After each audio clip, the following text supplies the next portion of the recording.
What's going on, everybody? Welcome back to the channel. If you're new here, welcome. I want to get into today why I bought this turbo truck, what's all done to it, and maybe just beat on it just a little bit.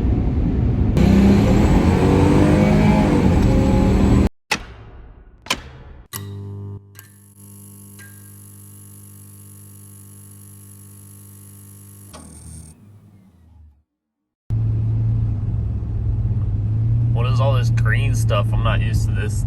The only green stuff we had in Arizona was, oh, never mind. Perfect.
So this is my 2001 GMC Sierra.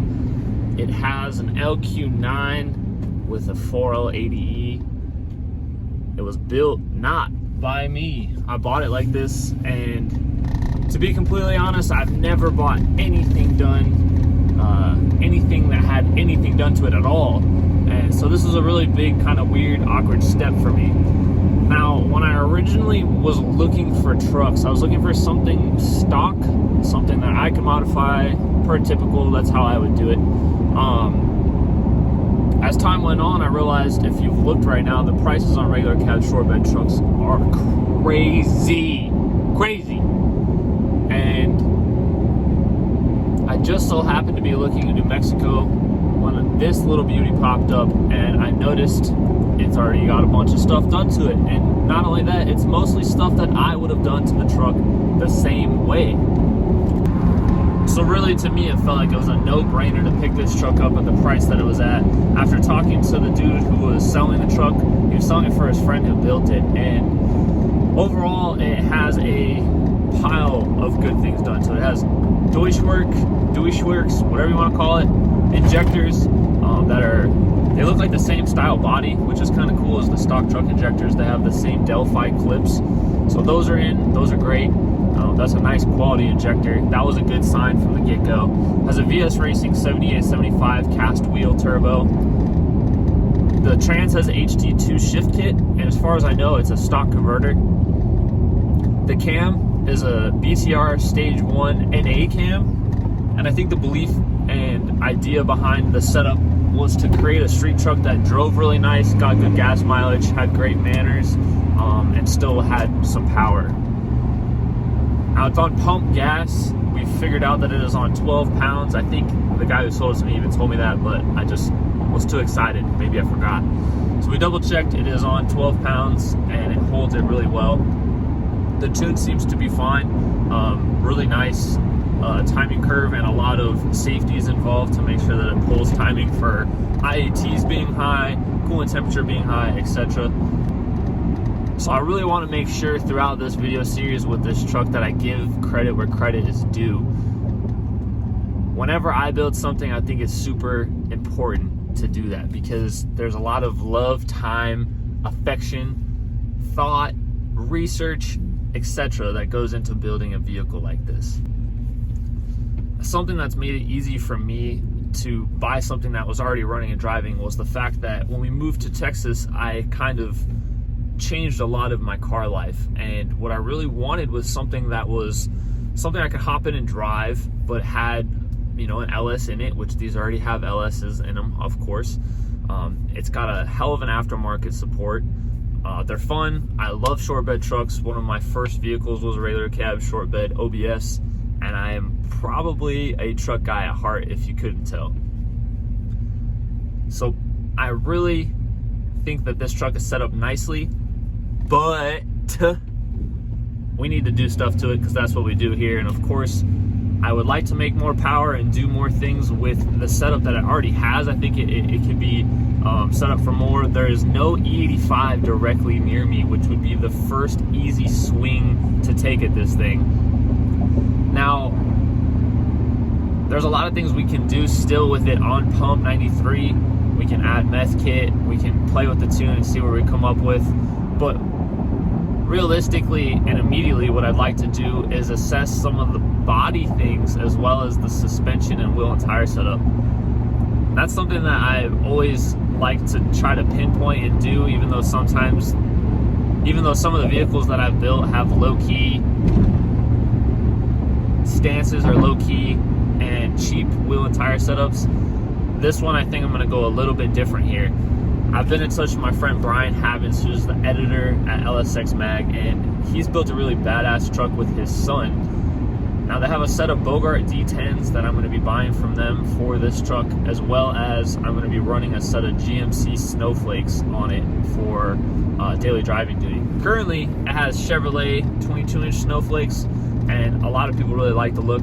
I think it's cool too, but it's just not my style in particular. I really can respect things, but still not think of them as what I would do. So I've already ordered some parts to adjust the suspension and get that altitude adjustment figured out, as well as I think I'm going to be swapping to a fleet side bed instead of the step side bed. I'm a big fleet side bed fan. You can let me know in the comments below what you think. I know a lot of people are step side fans. It's just kind of one of those things, just like the Mustangs, the hatchback versus notchback. I prefer fleet side, and a lot of people will pay good money or will trade plus stuff for the bed. So we have an upcoming episode with this truck where we're going to go down to Houston and do a bunch of stuff to it with my buddies down there. So look forward to that.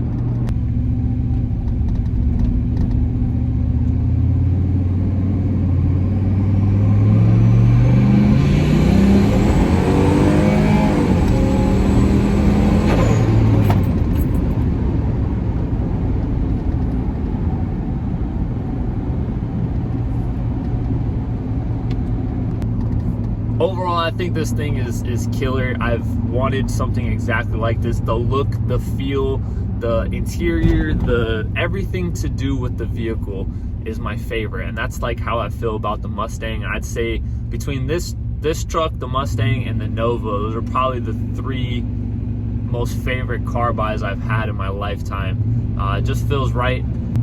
So as far as a name, I don't think everything needs a name, but I was curious to see what you guys had, because this kind of had a few different things that I think would play well into a name. And the one that popped out in the comments that I really liked was Hailey, because the truck has hail damage. It was actually a restored salvage title because of the damage that it does have, which I think is kind of crazy, but we're going to address that as time goes on. But for now, it's fine.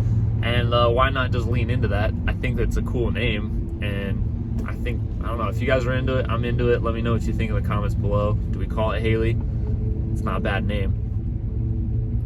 My high school's truck name was Sasha, so Hailey might be okay. I wouldn't mind it. I'm not against it. The truck also has a full Duramax exhaust with a cutout, which I think is really rad. It's really nice and quiet around the house. It still hits pretty good from the tailpipe side, but you have the cutout and it's already done. I love that. These are the things that I really like. Now, of course, we might have to go to a bigger turbo, we might have to go to a bigger cam, we might have to put a converter in, we might have to do all those things, because this truck is purely supposed to be my fun driver vehicle. I still have the Mustang, and then we are going to get rid of the Tahoe because we got Katie a new car. That's a whole nother video, but for now, just so you know, it is a street truck. It is supposed to be fun. It's not going to get a cage or anything like that ever, but I mean, what are we doing here, right? We're here to make power.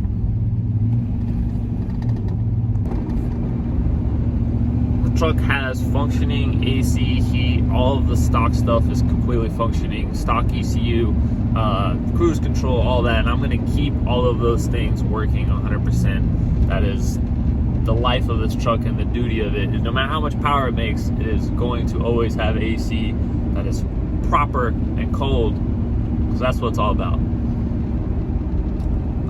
The one performance thing I will probably address first is the intercooler.